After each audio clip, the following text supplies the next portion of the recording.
점심시간에 집에 돌아온 것은 회사의 중요한 서류 몇 개를 잊고 왔기 때문이었다. 하루의 남은 시간을 생각하며 지친 몸을 이끌고 천천히 계단을 올랐다. 복도에 다다랐을 때 화장실에서 웃음소리가 들려왔다. 내가 너무나 잘 아는 웃음소리였다. 문을 열자 남편 민준이 욕조 안에 있는 것이 보였다. 그의 옆에는 2301호에 사는 이웃 하윤 씨가 있었다. 두 사람은 벌거벗은 채 내 와인셀러에 있던 와인을 마시며 웃고 있었다. 나는 예비 열쇠로 밖에서 문을 잠갔다. 떨리는 손으로 휴대폰을 붙잡고 그녀의 남편 도연 씨에게 전화를 걸었다. 지금 여기로 오세요. 내가 말했다. 직접 눈으로 보셔야 할 게 있어요. 평범했던 내 아침이 이렇게 끝날 줄은 상상도 못했다. 나는 매일같이 아침 6시에 일어났다. 민준이 출근하기 전에 아침을 차려주고 뺨에 입을 맞췄다. 그의 동업자 지훈과 함께 운영하는 무역회사로 나서는 그의 모습은 완전히 평소와 같았다. 나에게 미소를 지으며 저녁에 돌아와 한강 근처에 새로 생긴 이탈리안 레스토랑에서 함께 저녁을 먹자고 했다. 그의 눈에는 그가 계획하고 있던 일에 대한 어떤 암시도 없었다. 전혀 없었다. 나 역시 시내 광화문에 있는 마케팅 회사로 출근했다. 평범한 하루였다. 회의, 전화통화, 새로 온 부장에 대해 불평하는 동료 수진과의 짧은 커피타임, 11시 반쯤. 나는 새 클라이언트 파일을 집 책상 위에 두고 온 것이 갑자기 생각났다. 그 파일은 중요했다. 오후 2시 회의에서 발표해야 할 자료였다. 상사에게 전화해 조금 늦을 것 같다고 말한 뒤 내 작은 차를 몰아 우리가 사는 동네인 마포구로 돌아갔다. 길은 평소처럼 붐볐다. 차들은 느리게 움직였고 귀를 멀게 하는 경적 소리가 울려 퍼졌다. 차 안 에어컨이 최대로 작동하고 있었음에도 머리 위로는 뜨거운 태양이 내리쬐었다. 나는 민준을 생각했다. 아침에 그의 미소를, 그가 떠나기 전 나를 바라보던 방식을. 우리는 결혼한 지 5년, 꽉 채운 5년이었다.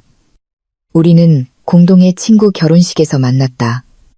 그가 말하기를 첫눈에 반했다고 했다. 1년간의 연애 끝에 우리는 결혼했다. 우리의 삶은 조용하고 편안했으며 큰 문제 없이 흘러갔다. 적어도 나는 그렇게 생각했다. 12시 15분쯤 아파트에 도착했다.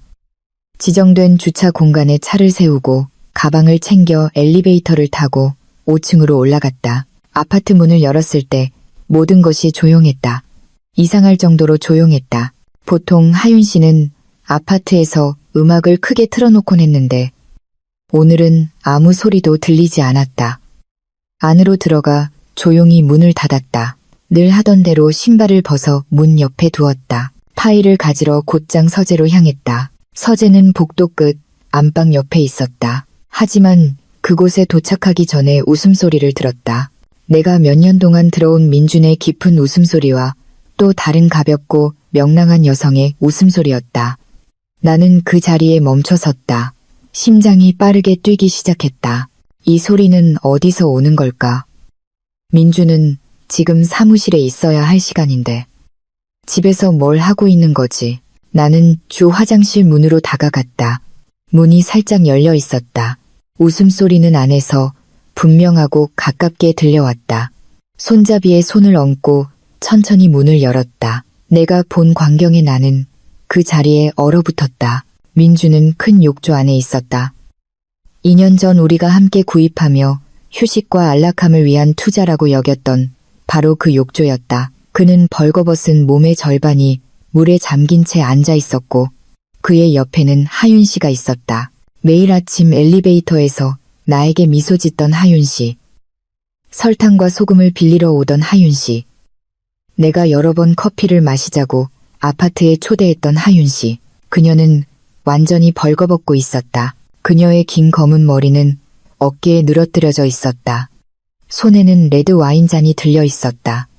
내가 특별한 날을 위해 아껴두었던 비싼 와인이었다. 그들은 동시에 나를 쳐다보았다. 나는 민준의 눈에서 충격을 보았다. 그의 얼굴이 순식간에 분홍빛에서 창백하게 변하는 것을 보았다. 하윤 씨는 잔을 물속에 떨어뜨렸다.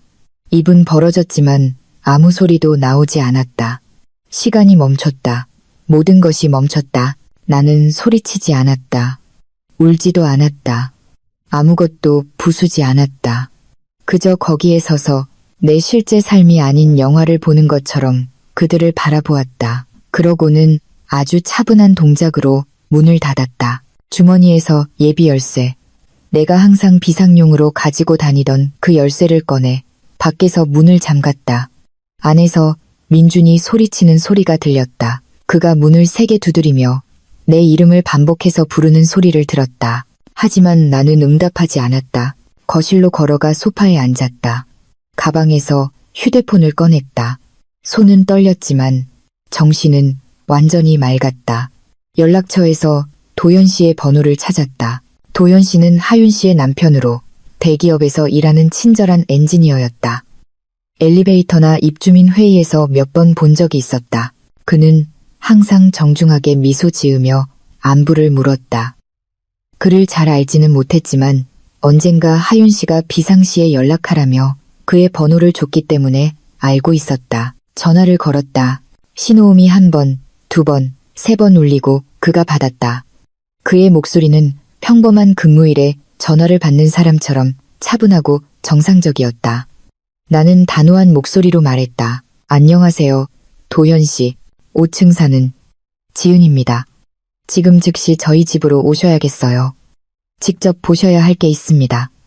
그가 질문하거나 망설일 틈을 주지 않았다. 주소와 호수를 말하고 전화를 끊었다. 나는 거기에 앉아 기다렸다.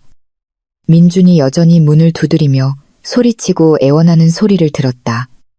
하윤 씨의 목소리도 들렸다. 그녀는 울면서 무언가 말했지만 알아들을 수 없었다. 하지만 나는 움직이지 않았다.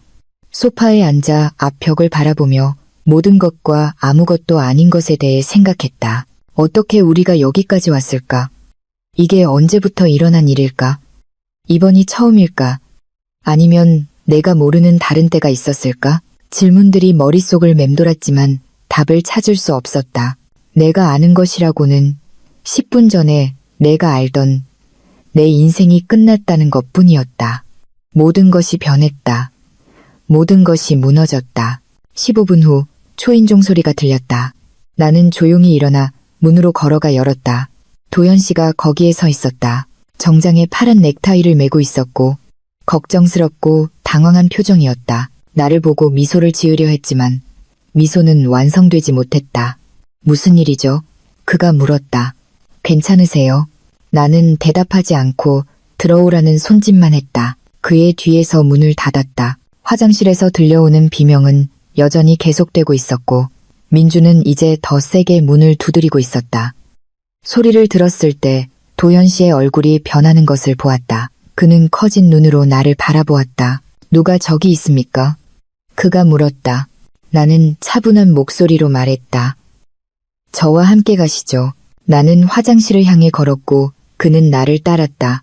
비명은 이제 더 커졌다. 민주는 지은아, 제발 문 좀 열어줘. 설명하게 해줘. 이건 네가 생각하는 그런 게 아니야 라고 말하고 있었고 하윤 씨의 목소리가 그의 목소리와 섞여 그에게 진정하라고 소리치지 말라고 애원하고 있었다. 나는 문 앞에 섰다. 도연 씨가 내 옆에 섰다. 그는 나를 보고 그리고 문을 보았다. 그는 이제 이해하고 있었다. 이해하기 시작했다. 나는 그에게 말했다. 당신 아내 하윤 씨가 안에 있어요. 제 남편 민준과 함께요. 욕조 안에 벌거벗은 채로 그의 얼굴이 의아함에서 충격으로 그리고 분노로 순식간에 변하는 것을 보았다. 턱이 굳어지고 눈이 커졌으며 손은 주먹으로 변했다. 그는 닫힌 문을 보고 다시 나를 보았다. 사실입니까? 그가 질식할 듯한 목소리로 물었다. 나는 주머니에서 열쇠를 꺼내 자물쇠에 넣었다. 천천히 돌려 문을 열었다. 도연 씨가 본 광경에 그는 한 걸음 뒤로 물러섰다. 민준과 하윤은 여전히 욕조 안에 있었지만 이제는 수건으로 몸을 가리려고 애쓰고 있었다. 물은 이제 차가웠을 것이다. 그들은 떨고 있었다. 쏟아진 와인은 물 위에 떠 있었고 깨진 잔은 욕조 바닥에 있었다. 하유는 남편을 보자 비명을 질렀다. 도현 씨, 미안해요. 하지만 도현은 그녀를 쳐다보지 않았다. 그는 민준을 쳐다보고 있었다. 그의 눈에 서린 분노는 내가 상상했던 것 이상이었다. 도현은 느리고 무거운 발걸음으로 화장실 안으로 들어갔다. 마치 악몽 속을 걷는 것 같았다. 그는 욕조 가장자리에 서서 하윤을 7년 전에 결혼한 그 여자를 지금 학교에 있어서 무슨 일이 일어나는지 전혀 모르는 어린 딸의 엄마를 내려다보았다. 나는 그의 입술이 어떻게 떨리는지 그가 말을 하려고 애썼지만 단어가 나오지 않는 것을 보았다. 그는 거기에 말없이 서 있었고 그 침묵은 어떤 비명보다도 무거웠다. 하윤은 욕조에서 나왔다. 몸에서 물이 뚝뚝 떨어졌다. 선반에서 큰 수건을 잡아 몸을 감쌌다. 그녀는 울고 있었다. 눈물이 창백한 얼굴 위로 흘러내렸고 입술은 떨렸다. 도연에게 다가가려 했지만 그는 그녀 앞에 손을 들어 더 이상 다가오지 말라는 분명한 신호를 보냈다. 그녀는 그 자리에 멈춰서서 그를 보고 나를 보고 그리고 바닥을 보았다. 민준도 욕조에서 나와 허리에 수건을 둘렀다. 그는 도연에게서 조금 떨어져 섰다. 그는 어떤 말이든 상황을 더 악화시킬 수 있다는 것을 알았지만 오래 침묵할 수는 없었다. 그는 떨리는 목소리로 말했다. 도연 씨, 미안합니다. 이건 큰 실수였어요. 우린 그럴 의도가 없었다고? 도연이 차가운 목소리로 말을 끊었다. 배신을 할 의도가 없었다? 내 아내의 욕조에서 함께 벌거벗고 있을 의도가 없었다? 정확히 어떤 부분을 의도하지 않았던 거지. 침묵이 다시 화장실을 가득 메웠다. 민주는 대답할 수 없었다. 무슨 말을 할 수 있었을까? 변명도, 핑계도, 일어난 일을 바꿀 수 있는 것은 아무것도 없었다. 나는 하윤을 보았다. 그녀는 여전히 울고 있었고 몸은 떨렸으며 이가 딱딱 부딪혔다. 나는 이상한 감정을 느꼈다. 분노와 연민, 그리고 혐오감이 뒤섞인 감정. 이 여자는 내 친구였다. 적어도 나는 그렇게 생각했다. 그녀는 우리 집에 와서 나와 커피를 마시고 남편 도연과의 문제, 대부분의 시간을 앗아가는 그의 일, 그녀의 외로움에 대해 이야기했다. 그리고 나는 그녀의 말을 들어주고 위로하고 조언을 해주었다. 그리고 그 모든 시간 동안 그녀는 내 남편과 자고 있었다. 도현이 돌아서서 나를 보았다. 그의 눈은 충혈되었고 턱은 굳어 있었다. 그는 낮은 목소리로 말했다. 이게 언제부터였죠? 몰라요. 나는 솔직하게 말했다. 방금 알았어요. 그가 하윤을 보았다. 그럼 당신이 대답해. 언제부터야? 하윤은 고개를 들고 울어서 부은 눈으로 그를 보았다. 질식할 듯한 목소리로 말했다. 석 달. 됐어요. 석 달. 그 말은 내 뺨을 때리는 것 같았다. 꽉 채운 석 달 동안 그들은 내 등 뒤에서 이런 짓을 하고 있었다. 석 달간의 거짓말, 가짜 미소, 이중생활, 윗속에서 메스꺼움이 치밀어 올랐다. 도연은 쓰라리고 차가운 웃음을 터뜨렸다. 석 달, 그가 반복했다. 나는 너에게 괜찮은 삶을 제공하기 위해 당나귀처럼 일하고 있었는데 너는 여기서 이웃과 내 이웃의 남편과 바람을 피우고 있었군. 미안해요.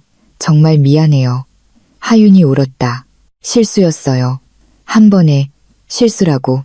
도현이 말을 끊었다. 석 달간의 배신은 실수가 아니야. 그건 선택이야. 그가 민준에게 돌아섰다. 그리고 당신은 할 말이 뭔가? 민준은 입을 열었다가 닫았다. 그리고 다시 열었다. 그는 약한 목소리로 말했다. 무슨 말을 해야 할지 모르겠습니다. 제가 한 일에 변명의 여지가 없습니다. 적어도 그건 인정하는군. 도연이 말했다. 그러고 나서 나에게로 돌아섰다. 그래서 당신은 이제 어떻게 할 겁니까? 나는 민준을 보았다.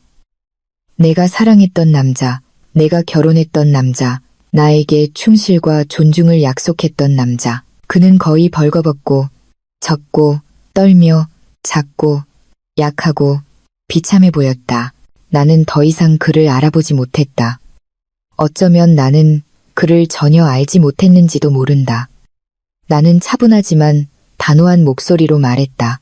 이 사람이 내 집에서 나가길 원해요. 지은아, 제발.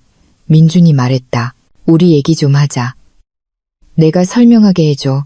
설명할 건 아무것도 없어. 내가 말을 끊었다. 난 볼 만큼 다 봤어. 여기서 나가. 하지만 나가라고 했어. 나는 처음으로 그에게 소리쳤다. 내 목소리가 높아졌고 온몸이 떨렸다. 우리 모두가 후회할 짓을 하기 전에 당장 내 집에서 나가. 도현이 하윤을 보았다. 당신도 옷 입고 여기서 나가. 하지만 도현 씨, 하윤이 무언가 말하려 했다. 내 이름 부르지 마. 그가 분노에 차 말을 끊었다. 지금 당장 내 목소리 듣고 싶지 않아. 옷 입고 집에서 기다려. 나중에 얘기하자. 나는 화장실을 나와 그들이 옷 입는 것을 내버려 두었다. 거실로 걸어가 소파에 앉아 머리를 두 손에 파묻었다. 눈물이 나오려고 했지만 나는 그것을 막았다. 나는 울지 않을 것이다. 그들에게 그런 만족감을 주지 않을 것이다. 그들 앞에서 무너지지 않을 것이다. 몇 분 후 민준이 옷을 입고 화장실에서 나왔다. 머리는 아직 젖어 있었고 셔츠는 몸에 달라붙어 있었다. 그는 거실 문가에 서서 나를 바라보았다. 다가오려고 했지만 내가 손을 들었다. 다가오지 마. 내가 말했다. 지은아, 제발 우리 얘기해야 해. 지금은 아냐. 여기선 아냐. 나가. 어디로 가라고. 상관없어. 호텔이든 친구 집이든 길거리든 아무데나. 그는 잠시 더 서 있다가 돌아서서 나갔다. 아파트 문이 그의 뒤에서 닫히는 소리를 들었다. 하윤이 그 뒤를 따랐다. 그녀는 나를 쳐다보지도 않고 지나갔다. 도현이 그녀를 따랐지만 문 앞에서 멈춰 나에게로 돌아섰다. 전화해줘서 고마워요. 뭘 해야 할지 몰랐어요. 내가 솔직하게 말했다. 그냥 당신이 알아야 한다고 느꼈어요. 당신은 옳은 일을 한 겁니다. 그가 말했다. 이런 걸 보게 해서 미안해요. 나는 슬픈 미소를 지었다. 우리 둘 다 오늘 보고 싶지 않은 것들을 봐야 했네요. 그가 고개를 끄덕였다. 무슨 일이든 정말 무슨 일이든 필요하면 전화하세요. 고마워요. 그가 나가고 조용히 문을 닫았다. 나는 아파트에 혼자 남았다. 침묵은 숨 막혔다. 주위를 둘러보았다. 모든 것이 1시간 전과 똑같아 보였지만 모든 것이 변해 있었다. 우리가 매일 저녁 함께 앉았던 소파, 우리가 함께 보던 텔레비전, 벽에 걸린 사진들, 우리의 결혼 사진, 휴가 사진, 우리의 가짜 삶의 사진들. 나는 일어나 화장실로 걸어갔다. 욕조를 보았다. 물은 여전히 그 안에 있었고 이제는 차가웠다. 쏟아진 와인은 수면에 떠 있었고 깨진 잔은 바닥에 있었다. 나는 마개를 잡아당겼다. 물이 내려가는 것을 지켜보았다. 빙빙 돌며 사라지는 물. 마치 내 결혼 생활처럼 내가 알아차리지 못한 신호들이 있었을까? 나는 그동안 눈이 멀었던 걸까? 나는 지난 석 달을 생각했다. 이상한 점, 민준의 행동에 어떤 변화가 있었는지 기억해내려 애썼다. 그는 가끔 회사에서 늦게 돌아왔지만 그건 평범한 일이었다. 그는 항상 바빴다. 그의 휴대폰은 화장실에 갈 때조차 항상 그와 함께 있었다. 하지만 그는 중요한 고객들 때문이라고 말했다. 우리가 이야기할 때 그는 가끔 정신이 다른 데 팔려 있었지만 나는 그가 일 때문에 피곤하다고 생각했다. 모든 신호는 거기에 있었다. 단지 내가 보고 싶지 않았을 뿐이다. 나는 그날 남은 시간 동안 집에 머물렀다. 상사에게 전화해 몸이 아파서 사무실로 돌아갈 수 없다고 말했다. 완전히 거짓말은 아니었다. 나는 정말 아팠다. 몸보다 영혼이 더 아팠다. 나는 소파에 몇 시간 동안 앉아 벽을 바라보며 모든 것과 아무것도 아닌 것에 대해 생각했다. 휴대폰이 여러 번 울렸다. 민준이 전화하고 있었다. 하지만 나는 받지 않았다. 그가 문자 메시지를 보냈다. 사과. 애원. 다시는 이런 일이 없을 거라는 약속. 그가 나를 사랑한다는 끔찍한 실수를 저질렀다는 말들. 나는 모든 메시지를 완전히 읽지도 않고 삭제했다. 해가 지기 시작할 때 나는 마침내 자리에서 일어났다. 침실로 걸어가 민준의 옷장을 열었다.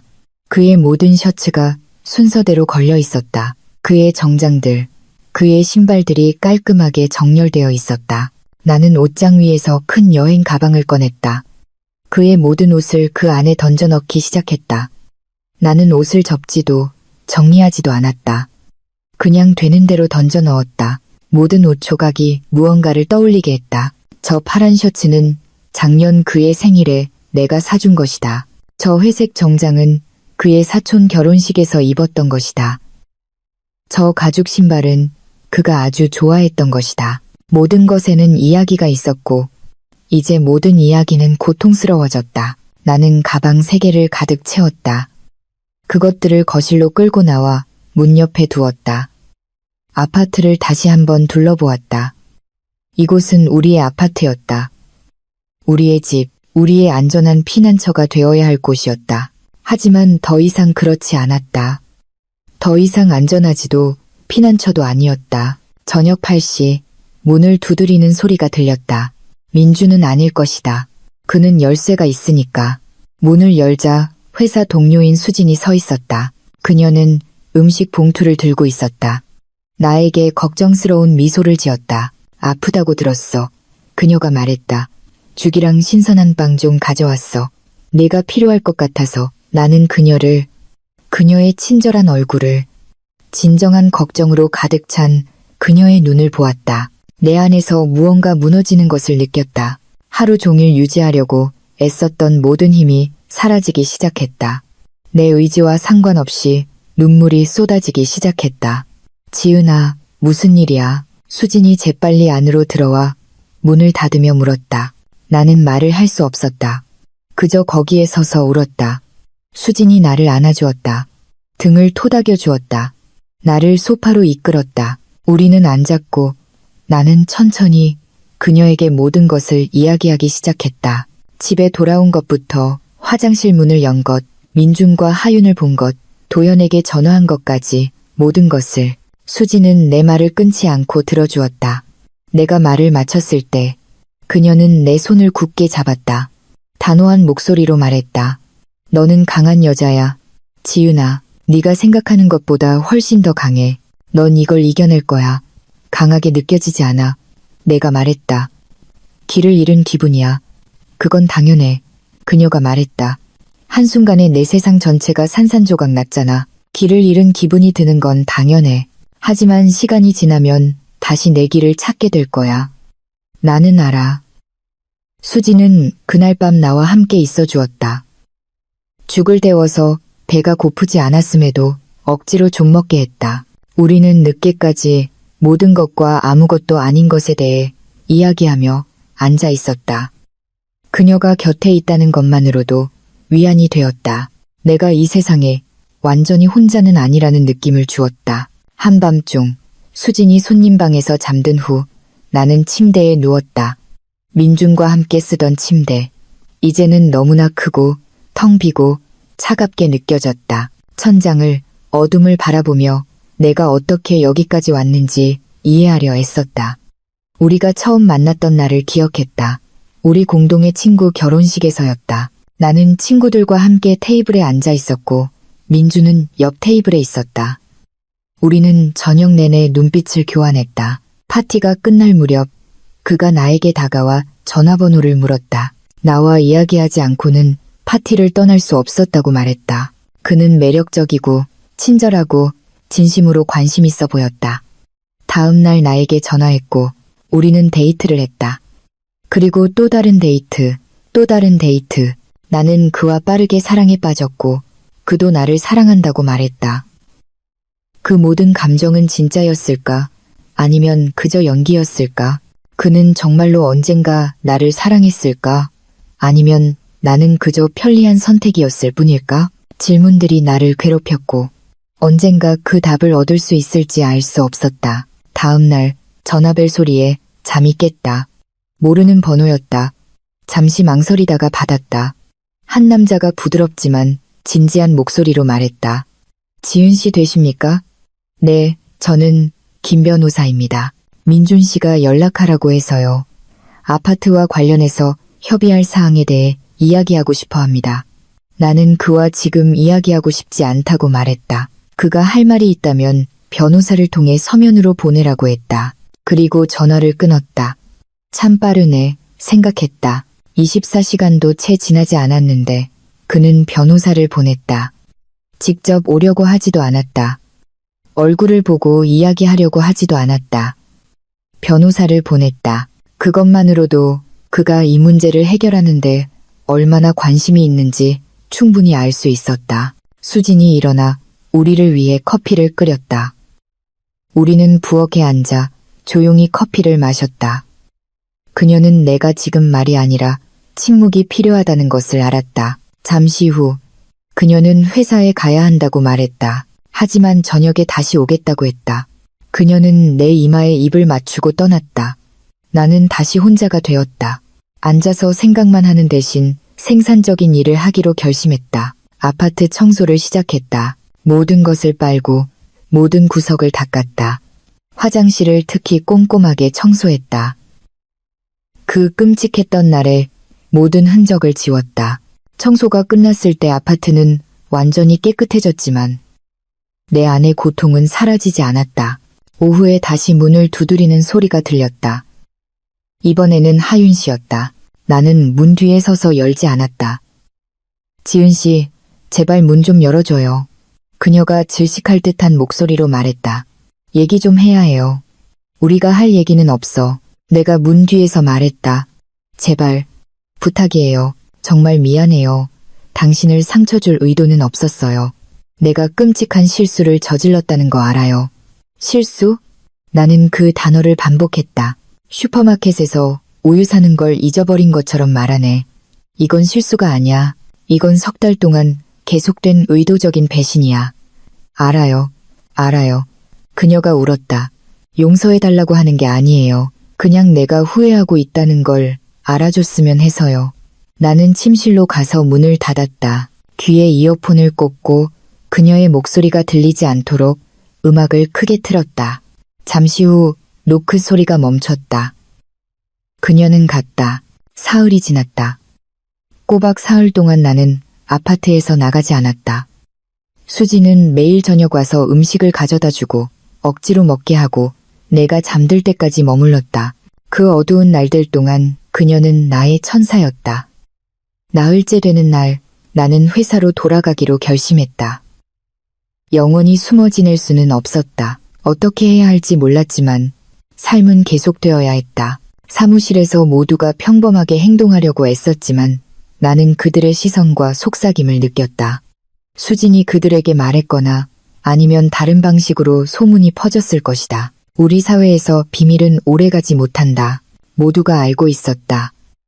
모두가 연민 가득한 눈으로 나를 쳐다보았다. 나는 그것이 싫었다. 동정의 대상이 되는 것이 싫었다. 점심시간에 나는 사무실 근처 카페에 혼자 앉아 있었다. 커피를 마시고 있는데 누군가 내 앞 테이블에 앉는 것을 보았다. 고개를 들자 도연 씨였다. 그는 피곤해 보였다. 눈 밑에는 다크서클이 있었고 며칠 동안 면도를 하지 않은 듯했다. 여기 앉아도 될까요? 그가 물었다. 나는 고개를 끄덕였다. 앉으세요. 그가 앉아 웨이터에게 커피를 주문했다. 우리는 잠시 침묵했다. 그러다 그가 말했다. 어떻게 지내세요? 나는 쓴웃음을 지었다. 어떻게 지낼 것 같아요? 알아요. 그가 말했다. 어리석은 질문이었네요. 당신은요? 내가 물었다. 어떻게 지내세요? 나는 그가 말을 멈추고 막 도착한 커피 잔을 내려다보았다. 솔직히 잘 모르겠어요. 모든 게 무너졌어요. 하유는 집을 나갔어요. 친정으로 갔죠. 딸아이는 매일 엄마가 언제 돌아오냐고 묻는데 뭐라고 말해야 할지 모르겠어요. 가슴에 통증을 느꼈다. 이 모든 일에 아무 잘못 없는 그의 어린 딸, 그 순진한 아이도 대가를 치르고 있었다. 유감이에요. 내가 말했다. 그러지 말아요. 그가 말했다. 당신 잘못이 아니에요. 오히려 내가 당신에게 감사해야죠. 당신이 전화하지 않았다면 나는 계속 어둠 속에서 거짓말을 살고 있었을 거예요. 이제 어떻게 할 거예요? 내가 물었다. 그가 한숨을 쉬었다. 모르겠어요. 하윤은 다시 한번 기회를 달라고 해요. 변하겠다고, 민준과 모든 관계를 끊겠다고, 후회한다고 말해요. 하지만 내가 어떻게 다시 그녀를 믿을 수 있겠어요? 그 화장실에서 본 것을 기억하지 않고 어떻게 그녀를 바라볼 수 있겠어요? 나는 고개를 끄덕였다. 무슨 뜻인지 정확히 알았다. 나도 민준을 보면 그 장면이 떠올라요. 민준은요? 도현이 물었다. 그는 뭐라고 해요? 메시지를 보내고 전화를 하고 저와 이야기하려고 해요. 첫날에는 변호사를 보냈지만 지금은 그와 이야기하고 싶지 않아요. 적어도 지금은요. 이해해요. 도현이 말했다. 그러고는 잠시 침묵하다가 덧붙였다. 당신이 알아야 할 게 있어요. 나는 그를 쳐다보았다. 뭔데요? 조사를 좀 해봤어요. 그가 낮은 목소리로 말했다. 이 모든 게 어떻게 시작되었는지 알고 싶었어요. 이웃 몇 명과 아파트 경비 아저씨와 이야기했죠. 알고 보니 민준과 하윤은 당신 아파트뿐만 아니라 다른 곳에서도 만나고 있었더군요. 위속에서 메스꺼움이 치밀어 올랐다. 어디서요? 올림픽대로 근처 호텔에서요. 그가 말했다. 그리고 가끔은 민준의 친구가 여행 갔을 때 그 친구 아파트에서도요. 경비 아저씨가 그들이 여러 번 함께 드나드는 것을 봤다고 했어요. 제가 아는 줄 알고 말하지 않았다고 하더군요. 나는 눈을 감았다. 이 모든 시간 동안 그들은 계획을 세우고 호텔을 예약하고 아파트를 빌리고 있었다. 이건 그저 스쳐 지나가는 실수가 아니었다. 완벽한 관계, 완벽한 비밀 생활이었다. 어떻게 시작되었는지 알아요? 내가 약한 목소리로 물었다. 하윤이 말해줬어요. 도현이 말했다. 4달 전 아파트 주민들 송년회 파티에서 시작됐다고 하더군요. 그날 밤 둘 다 술을 많이 마셨고 이야기를 나누다가 일이 벌어졌다고요. 그 후로 계속 만났던 거예요. 4달. 처음에 말했던 3달이 아니라 4달이었다. 꽉 채운 4달간의 거짓말. 왜 이걸 나에게 말해주는 거예요? 내가 물었다. 도현이 나를 쳐다보았다.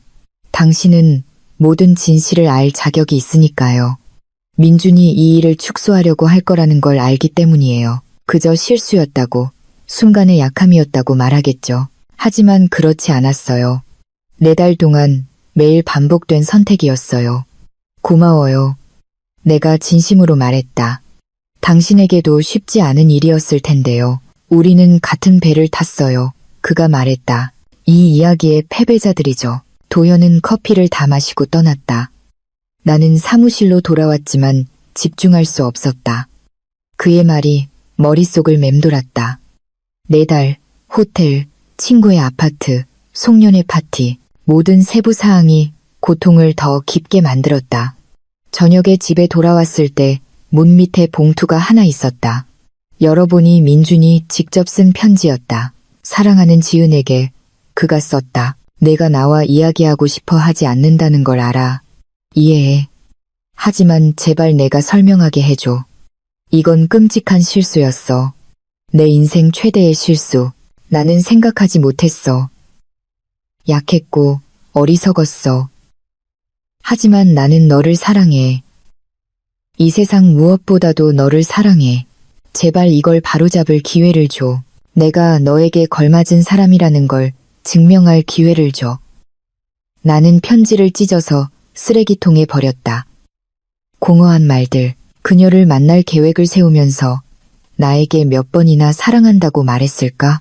그녀를 생각하면서 나에게 몇 번이나 키스했을까? 그의 사랑은 이제 나에게 아무 의미도 없었다. 그날 밤 나는 아파트 발코니에 앉아 아래로 펼쳐진 불 켜진 도시를 바라보았다. 아래에서는 삶이 계속되고 있었다. 사람들은 걷고, 차들은 움직이고, 세상은 돌아갔다. 그리고 나는 여기, 이 고통과 함께 이 장소에 갇혀 있었다. 휴대폰이 울렸다. 엄마 번호였다. 받기 전에 망설였다. 아직 엄마에게 무슨 일이 있었는지 말하지 않았다. 그것에 대해 이야기할 준비가 되지 않았다. 여보세요, 엄마.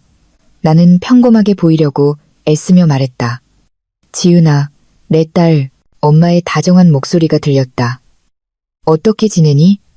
며칠 동안 전화가 없었네. 괜찮아요, 엄마. 회사 일이 바빠서요. 무슨 일 있니? 엄마가 물었다. 목소리가 이상하네. 아무 일 없어요. 내가 거짓말했다. 걱정 마세요. 하지만 엄마는 속지 않았다. 엄마는 항상 무언가 잘못되었을 때 느낄 수 있었다. 지은아, 엄마가 단호하게 말했다. 무슨 일인지 말해봐. 그리고 더 이상 이 모든 것을 혼자 짊어질 수 없었기에 나는 엄마에게 말했다. 처음부터 끝까지 모든 것을 말했다. 엄마는 조용히 들었다. 내 말을 끊지 않았다. 내 안에 있는 모든 것을 쏟아내게 두었다. 내가 말을 마쳤을 때 엄마가 깊은 한숨을 쉬는 소리를 들었다. 그러고 나서 강하고 단호한 목소리로 말했다. 내가 옳은 일을 했구나. 내 딸아, 그 남자는 너를 배신했어. 너의 신뢰를, 너의 결혼을 배신했어. 다시 기회를 주지 마라. 너는 그보다 더 나은 대우를 받을 자격이 있어. 하지만 엄마, 내가 떨리는 목소리로 말했다.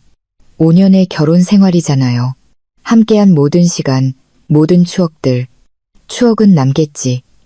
엄마가 말을 끊었다. 하지만 미래는 달라야 해.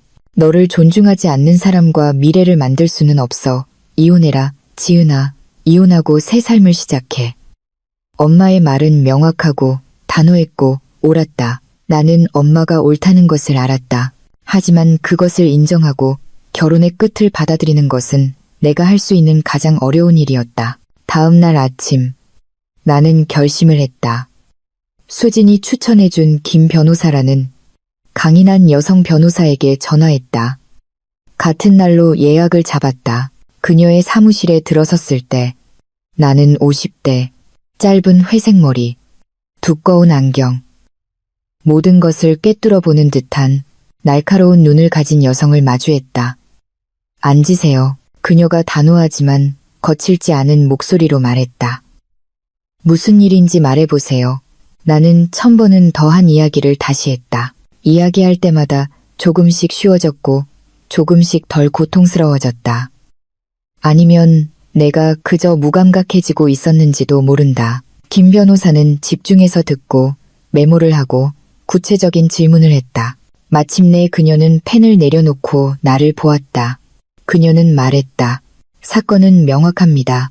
증거가 확실한 외도, 목격자 충분한 증거.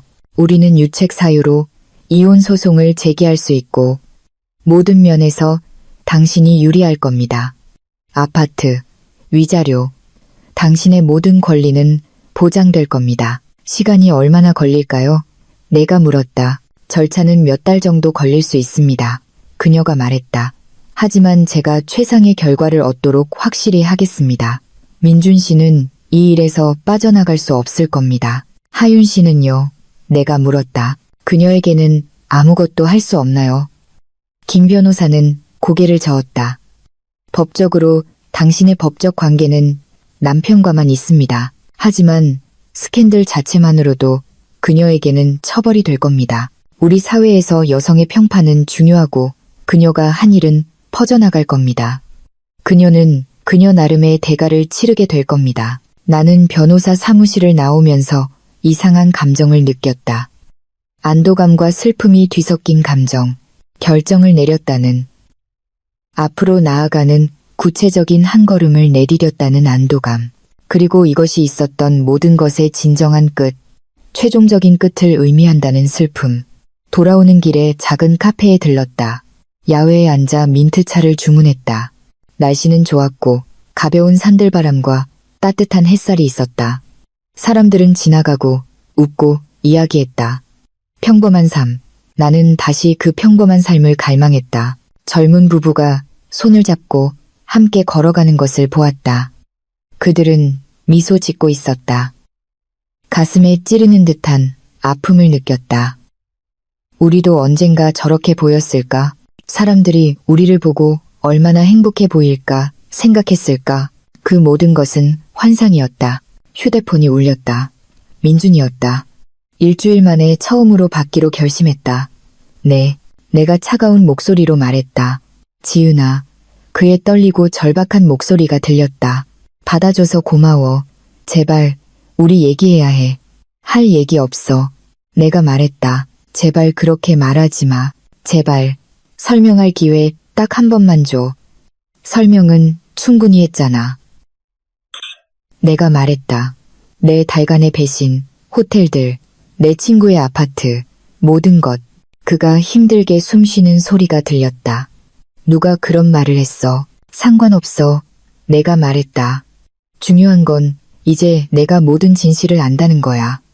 지은아, 제발 내가 널 보게 해줘. 우리 어른답게 앉아서 이야기하자. 5년의 결혼 생활이 이렇게 끝날 수는 없어. 네가 끝낸 거야. 내가 날카롭게 말했다. 네가 나를 배신하고 우리가 함께 쌓아온 모든 것을 파괴하기로 선택한 거야. 나한테 떠넘기지 마. 알아. 내가 잘못했다는 거 알아. 하지만 사람은 실수하잖아, 지은아. 사람은 실수를 저지르고 그걸 바로잡는다고. 어떤 실수는 바로잡을 수 없어. 내가 말했다. 그리고 이건 그중 하나야. 잠시 침묵이 흘렀다. 그러고 나서 그가 낮은 목소리로 말했다. 그래서 결정했어? 응. 내가 말했다. 변호사 선임했어. 곧 서류를 받게 될 거야. 그가 날카롭게 숨을 들이쉬는 소리를 들었다. 지은아, 그러지 마. 제발 좀 더 생각해봐. 생각했어. 내가 말했다. 이게 옳은 결정이야. 하지만은 없어. 내가 말을 끊었다. 끝났어, 민준. 받아들이고 내 갈 길 가. 그가 대답하기 전에 전화를 끊었다. 손은 떨렸지만 마음은 며칠 전보다 훨씬 차분했다. 나는 말했다. 그에게 직접 말했다. 그리고 배신을 발견한 이후 처음으로 나는 내 힘의 일부를 되찾은 기분이었다. 오후 늦게 아파트로 돌아왔다. 문을 열었을 때 아파트 앞 계단에 앉아있는 민준을 보고 놀랐다. 내가 나타나자 그가 일어섰다. 지쳐 보였고 눈은 충혈되었으며 옷은 구겨져 있었다. 여기서 뭐 하는 거야? 내가 날카롭게 물었다. 너를 기다리고 있었어. 그가 말했다. 너랑 얘기해야 해. 전화로 말했잖아. 할 얘기 없다고. 지은아, 제발 딱 5분만. 나한테 5분만 줘. 나는 그를 쳐다보았다. 내 안의 일부는 그에게 소리치고 싶었고 그를 밀어내고 싶었다. 하지만 다른 일부, 아주 작은 일부는 그가 무슨 말을 할지 듣고 싶었다. 어쩌면 마무리를 위해서, 어쩌면 답을 위해서. 5분, 내가 말했다. 그 이상은 안 돼. 우리는 아파트로 들어갔다. 나는 문가에 서 있었다. 그를 앉게 하지도 아무것도 권하지도 않았다. 그저 팔짱을 낀 채 단호한 표정으로 그를 쳐다보았다. 그가 말했다. 내가 네 용서를 받을 자격이 없다는 거 알아. 내가 모든 걸 망쳤다는 것도 알아. 하지만 하윤과의 일은 너와는 아무 상관이 없었다는 걸 알아줬으면 해. 네가 부족해서도 아니고 내가 너를 사랑하지 않아서도 아니야. 그럼 왜? 내가 물었다. 왜 그런 짓을 한 거야? 그가 바닥을 내려다보았다. 모르겠어. 나는 약했고 어리석었어. 그녀는 거기에 있었고 손쉬웠어. 그리고 나는 스스로 그 실수에 빠지도록 내버려뒀어. 실수라고 부르지 마. 내가 날카롭게 말했다. 실수는 한 번 일어나는 거야. 이건 4달 동안 계속됐어. 4달 동안 매일 한 선택이었어. 내 말이 맞아. 그가 말했다. 나쁜 선택이었어. 그리고 내 인생의 어떤 것보다도 더 후회해. 내 후회가 일어난 일을 바로잡지는 않아. 내가 말했다. 고통을 지우지도 신뢰를 되돌리지도 않아. 그가 고개를 들고 눈물이 가득한 눈으로 나를 쳐다보았다. 알아. 하지만 제발 노력할 기회를 줘. 내가 변할 수 있다는 걸, 내가 너에게 걸맞은 남자가 될 수 있다는 걸 증명할 기회를 줘. 나는 고개를 저었다. 기회를 줄 시간은 끝났어, 민준. 넌 그 기회들을 모두 날려버렸어. 지은아, 나가. 내가 조용하지만 단호하게 말했다. 내 5분은 끝났어. 내 집에서 나가. 그는 잠시 거기에 서서 마치 내가 마음을 바꾸길 기다리는 것처럼 나를 쳐다보았다. 하지만 나는 그러지 않았다. 그저 문을 열고 그에게 나가라는 손짓을 했다. 그가 내 옆을 지나갔다. 문 앞에서 멈춰서서 질식할 듯한 목소리로 말했다. 나는 항상 너를 사랑할 거야, 지은아. 무슨 일이 있어도 너를 사랑할 거야. 나는 대답하지 않고 그의 얼굴에 문을 닫았다. 복도에서 그의 발소리가 멀어지는 소리를 들었다. 엘리베이터 문이 열리고 닫히는 소리를 들었다. 그리고 침묵. 나는 바닥에 주저앉았다. 문에 등을 기댄 채 그 앞에서 유지했던 모든 힘이 사라졌다. 나는 울었다. 소리내어 울었다. 억누르고 있던 모든 고통을 울었다. 잃어버린 결혼 생활을, 있었던 사랑을, 결코 없을 미래를 울었다. 그 후 몇 주는 기이한 안개처럼 지나갔다. 김 변호사는 법적 절차를 시작했다. 민주는 서류를 받았고 법적 싸움이 시작되었다. 그는 협상을 시도했고 원만한 합의를 원했지만 나는 거절했다. 나는 이 일이 법원을 통해 진행되기를 원했다. 모든 것이 문서화되고 공식적이며 최종적이기를 원했다. 회사에서는 집중하려고 계속 나아가려고 노력했다. 수지는 항상 내 곁에서 나를 지지하고 격려해 주었다.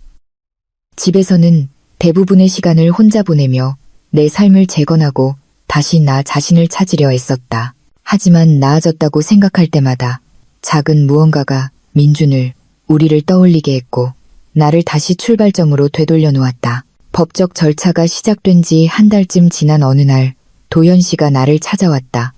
그는 큰 서류철을 들고 있었고 진지하고 긴장돼 보였다. 지은 씨, 그가 소파에 앉으며 말했다. 알아야 할 게 있어요. 며칠 전에 발견한 겁니다.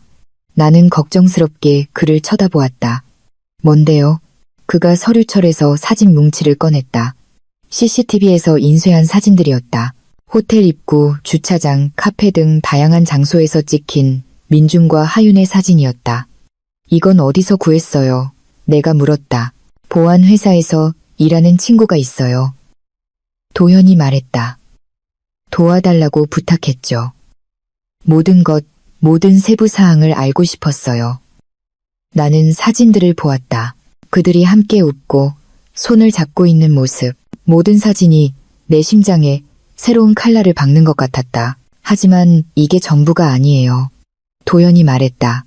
그가 노트북 화면을 내 쪽으로 돌렸다. 호텔 CCTV에서 찍은 짧은 영상이었다.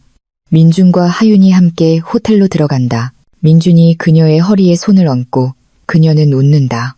그가 그녀를 바라보는 방식, 초창기에 나를 바라보던 바로 그 시선이었다. 나는 눈을 감았다. 더 이상 볼 수 없었다. 미안해요. 도현이 말했다. 고통스러울 거라는 거 알지만 당신이 알아야 한다고 생각했어요. 특히 소송을 위해서요. 이건 강력한 증거가 될 거예요. 고마워요. 내가 약한 목소리로 말했다. 김 변호사님께 드릴게요. 도현이 슬픈 눈으로 나를 쳐다보았다. 이 모든 걸 어떻게 감당하고 있어요? 하루하루 버텨요. 내가 말했다. 가끔은 1시간씩요. 그 외에는 뭘 해야 할지 모르겠어요. 저도 마찬가지예요. 그가 말했다. 하윤은 아직 친정에 있어요. 딸아이는 왜 우리가 헤어졌는지 이해하지 못하고 매일 밤 울어요. 저는 아이에게 온전한 가정을 주지 못한다는 죄책감에 시달려요. 그건 당신 잘못이 아니에요. 내가 단호하게 말했다. 잘못은 배신한 사람들에게 있는 거지. 속은 사람들에게 있는 게 아니에요. 알아요. 그가 말했다. 하지만 그렇다고 해서 상황이 더 쉬워지는 건 아니네요. 우리는 잠시 침묵했다. 그러다 그가 물었다. 이혼 후에 뭘 할지 결정했어요? 모르겠어요. 내가 솔직하게 말했다. 아마 다른 아파트로 이사가서 이 모든 기억이 없는 곳에서 새로 시작할지도 몰라요. 어쩌면 다른 도시에서 일자리를 찾아볼 수도 있고요. 그것도 좋겠네요. 그가 말했다. 완전히 새로운 시작. 당신은요? 내가 물었다. 당신과 하윤은 어떻게 할 거예요? 그가 깊은 한숨을 쉬었다. 모르겠어요. 제 아내 일부는 그녀와 이혼하고 모든 걸 끝내고 싶어 해요. 하지만 다른 일부는 제 딸을 생각해요. 이 일이 아이에게 어떤 영향을 미칠지, 그리고 아주 작은 일부는 그녀가 한 모든 일에도 불구하고 여전히 하윤을 사랑해요. 사랑은 복잡한 거예요. 내가 말했다. 우리가 원할 때조차 쉽게 사라지지 않죠. 바로 그거예요. 그가 말했다. 그래서 이 일이 너무 어려운 거죠. 도연은 잠시 후 사진과 영상을 남겨두고 떠났다. 나는 그것들을 다시 한번 하나씩 살펴보았다.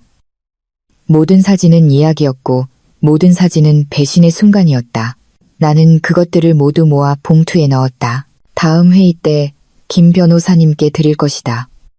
그날 밤 나는 잠을 이룰 수 없었다. 모든 것을 생각했다. 사진들, 영상, 지난 5년, 그 세월 중 얼마나 많은 부분이 진짜였고 얼마나 많은 부분이 거짓이었을까? 그는 정말로 언젠가 나를 사랑했을까? 아니면 나는 그저 더 나은 것을 찾을 때까지 공백을 메우는 편리한 선택이었을 뿐일까? 새벽 3시 휴대폰에서 문자 메시지 알림 소리가 들렸다. 모르는 번호였다. 열어보았다. 지은 씨.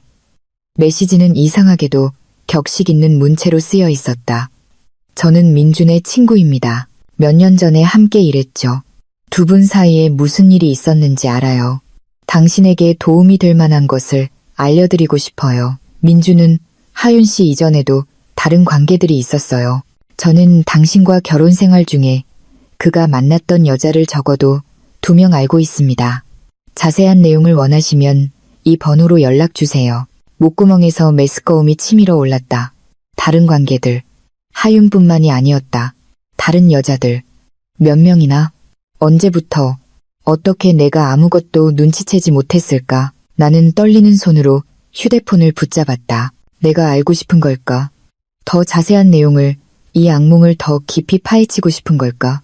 내 안의 일부는 아니, 그만해. 내가 아는 것만으로도 충분해라고 말했다.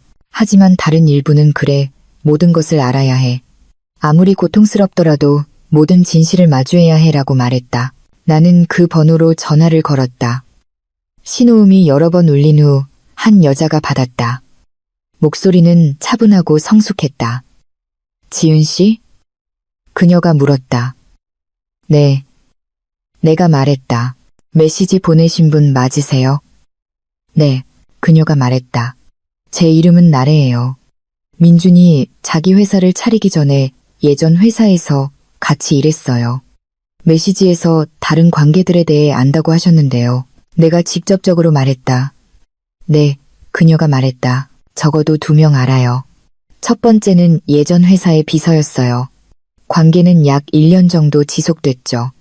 두 번째는 그의 고객이었어요. 몇 달간의 짧은 관계였고요. 세상이 내 주위에서 빙빙 도는 것 같았다. 1년 내내, 비서와 1년 내내, 그리고 고객과, 그리고 하윤. 도대체 몇 명의 여자, 몇 번의 배신이었을까? 어떻게 이 모든 걸 아세요?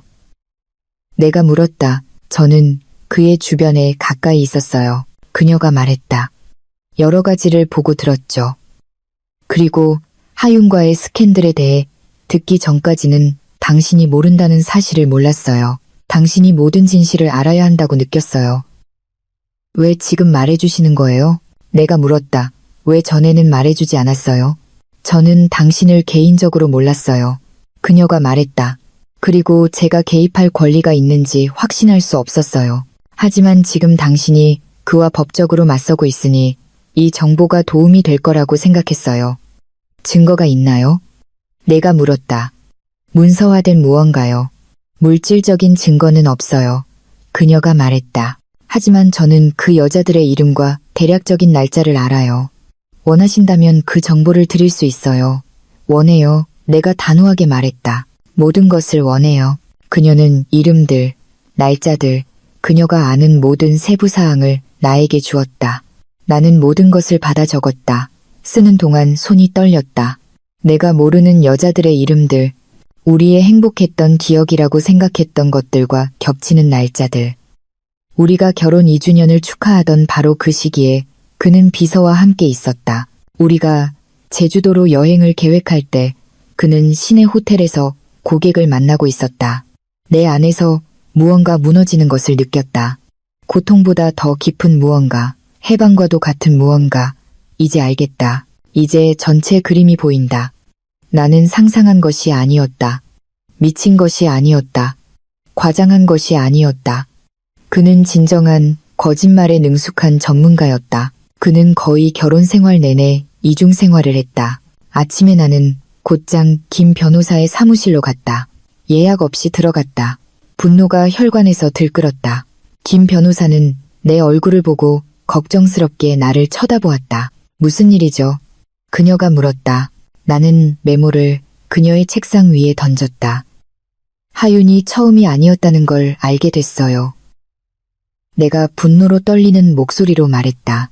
결혼 생활 내내 어쩌면 처음부터 다른 여자들이 있었어요. 김 변호사는 메모를 집어들어 꼼꼼히 읽었다. 그러고 나서 나를 쳐다보았다. 이것에 대한 증거가 있나요? 그의 주변에 가까웠던 사람의 증언이요. 내가 말했다. 그리고 여자들의 이름도요. 조사할 수 있어요. 증거를 찾을 수 있어요. 김 변호사는 천천히 고개를 끄덕였다. 이건 소송의 모든 것을 바꿀 겁니다. 그녀가 말했다. 만약 외도가 한 번의 사건이 아니라 반복적인 패턴이었다는 것을 증명할 수 있다면 우리는 모든 것을 얻게 될 겁니다. 아파트, 완전한 위자료, 당신의 모든 권리, 나는 그 이상을 원해요. 내가 말했다. 나는 그가 대가를 치르길 원해요. 모두가 그가 어떤 사람인지 알게 되길 원해요. 김 변호사가 나를 조심스럽게 쳐다보았다. 지은 씨, 당신의 분노는 이해합니다. 하지만 우리는 전략적이어야 해요. 감정적인 복수는 그에게보다 당신에게 더 큰 상처를 줄 수 있어요. 감정적인 복수를 원하는 게 아니에요. 내가 말했다. 정의를 원해요. 그리고 당신은 정의를 얻게 될 겁니다.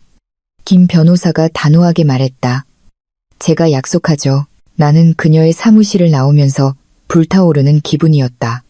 민준과 다시 한번 마주하기로 결심했다.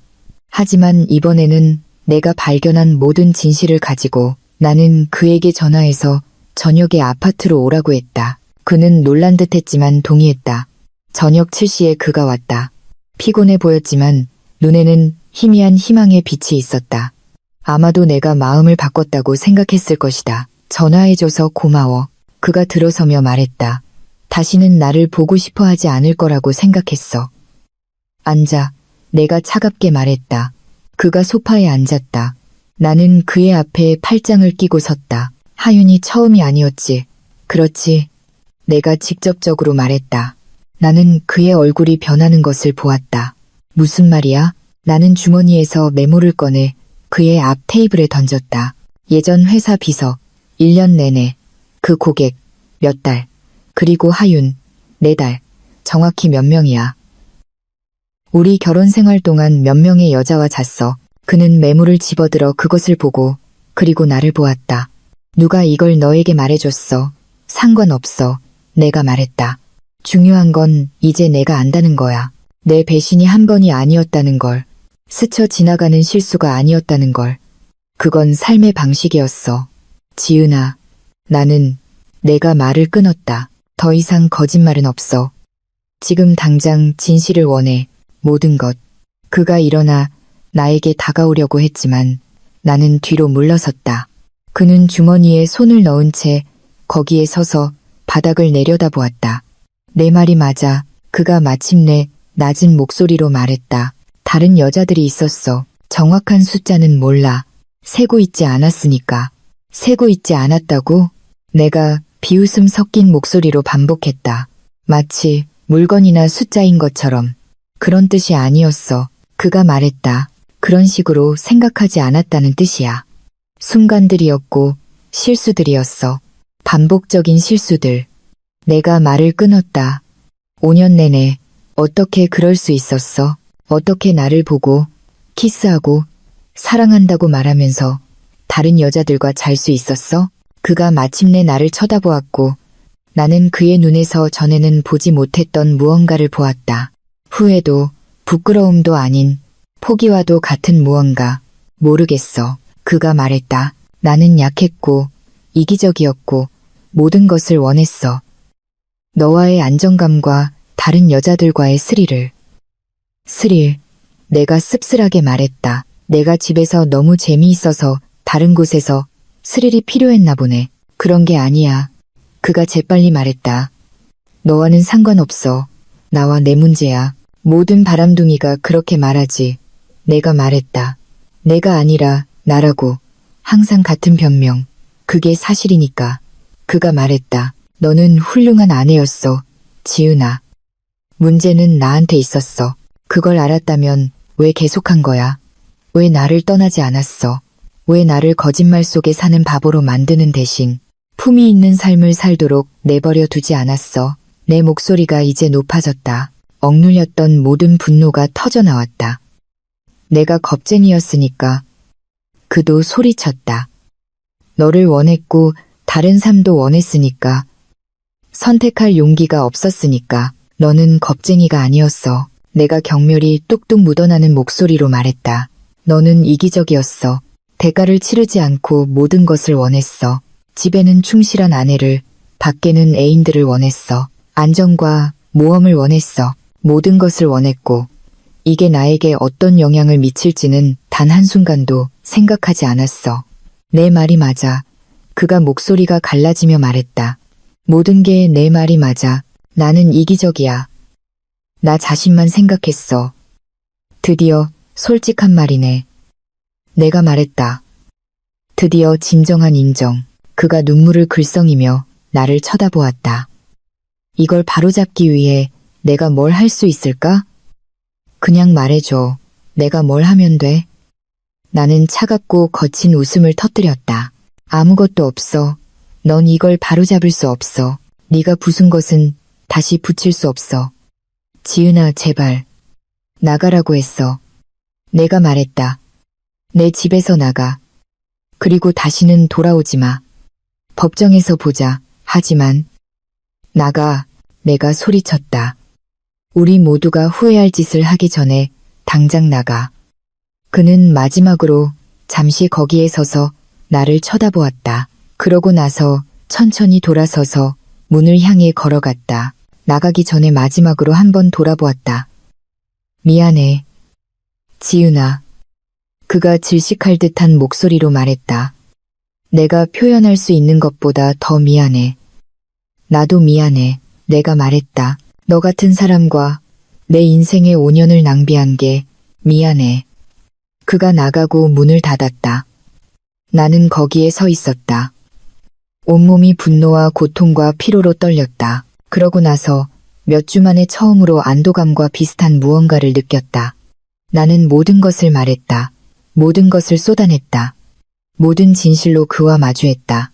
나는 발코니로 걸어가서서 도시를 바라보았다. 어둠 속에서 불빛들이 반짝였다. 아래에서는 삶이 계속되고 있었다. 그리고 나는 배신을 발견한 이후 처음으로 앞으로 나아갈 수 있을 것 같았다. 그 마지막 대면 이후 내 안에서 무언가 변하는 것을 느꼈다. 더 이상 의심도, 질문도, 상황이 나아질 것이라는 헛된 희망도 없었다. 모든 것이 이제 명확하고 최종적이며 끝났다. 나는 모든 에너지를 소송해 내 권리를 되찾는데, 새로운 미래를 만드는데 집중했다.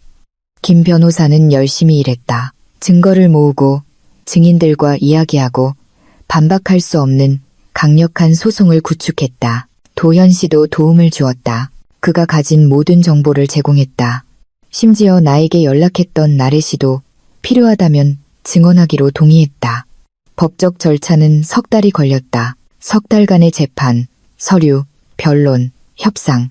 민주는 처음에는 저항하고 자신을 변호하려고 했지만 증거는 압도적이었다. 결국 그는 조건을 받아들일 수밖에 없었다. 나는 모든 것을 얻었다. 아파트는 완전히 내 소유가 되었고 위자료는 충분했으며 내 모든 권리는 보장되었다.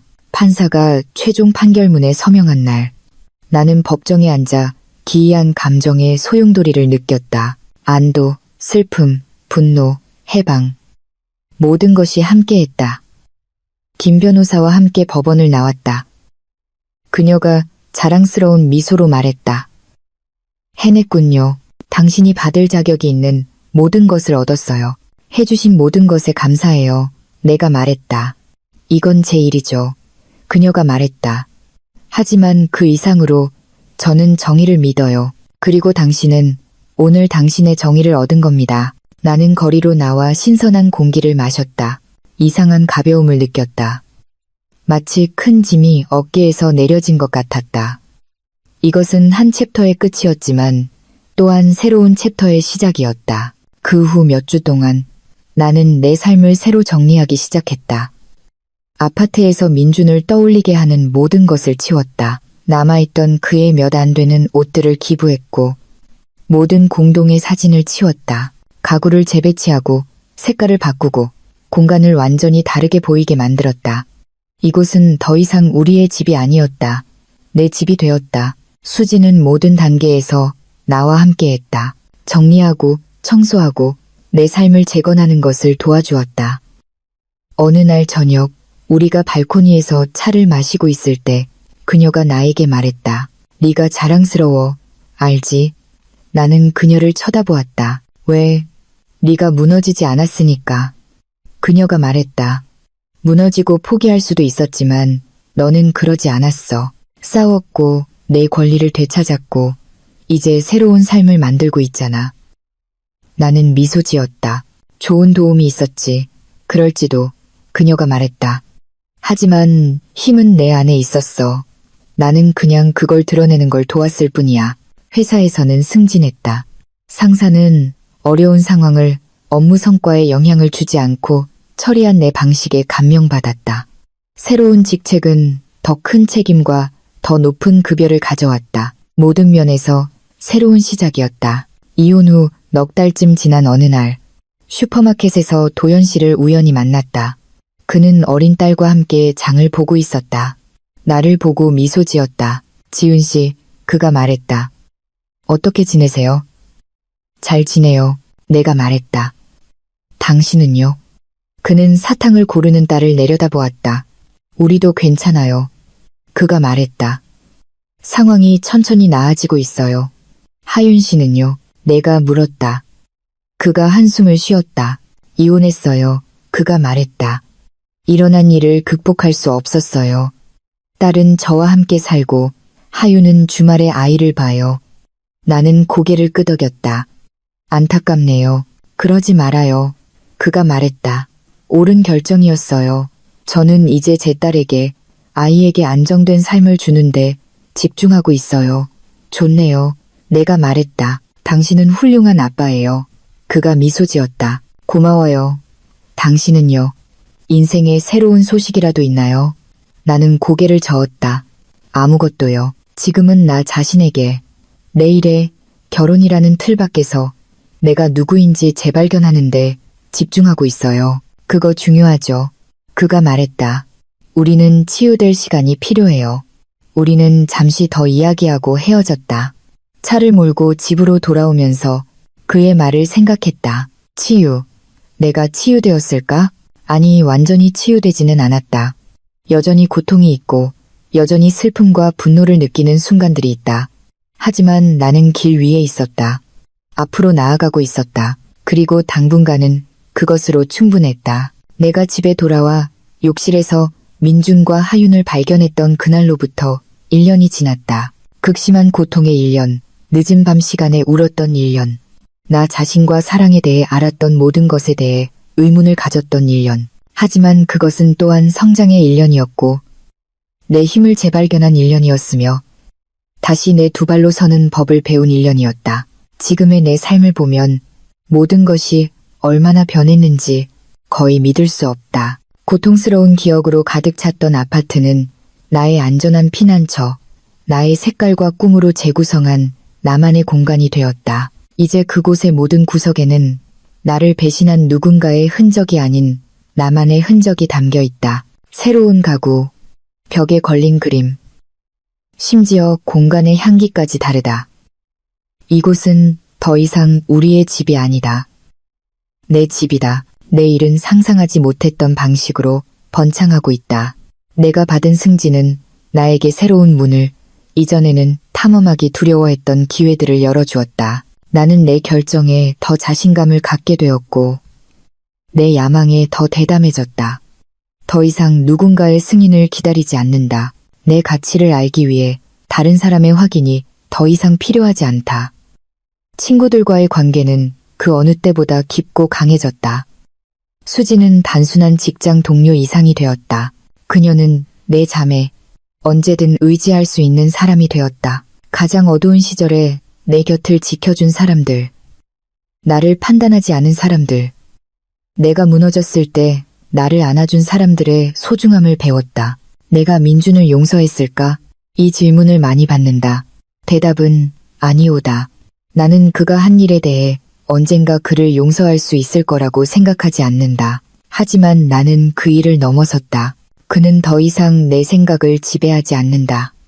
그의 이름은 더 이상 나를 분노나 고통으로 떨게 하지 않는다. 그는 이제 희미한 기억, 이전 생에서 알았던 사람, 신뢰와 배신에 대해 배운 혹독한 교훈일 뿐이다. 때때로 이른 아침, 발코니에 혼자 앉아 커피를 마실 때면 나는 그 순간을 생각한다. 화장실 문을 열고 내 삶 전체가 눈앞에서 무너지는 것을 보았던 그 순간. 충격, 고통, 발밑의 땅이 갈라지는 듯한 느낌. 만약 그날 내가 집에 돌아오지 않았다면, 만약 그 서류들을 잊지 않았다면, 나는 아마 몇 년 더, 어쩌면 영원히 거짓말 속에서 살았을 것이다. 내가 느꼈던 고통은 견딜 수 없었지만, 비뚤어진 방식으로는 선물이었다. 그것은 나를 깨웠고, 나를 해방시켰으며, 내가 무시하고 있던 진실을 보게 만들었다. 그리고 결국 거짓 위에 세워진 삶에서 나를 구해주었다. 나는 이제 1년 전의 나와는 완전히 다른 여자다.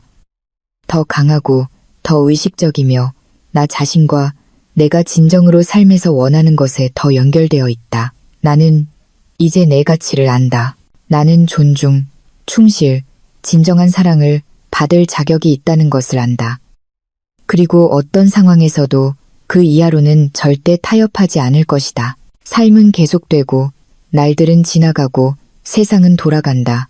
그리고 나도 그와 함께 앞으로 걸어간다. 한 걸음씩 하루하루 나는 폐허 속에서 나 자신을 다시 세웠다. 그리고 다시는 누구에게도 나를 무너뜨리게 두지 않을 것이다.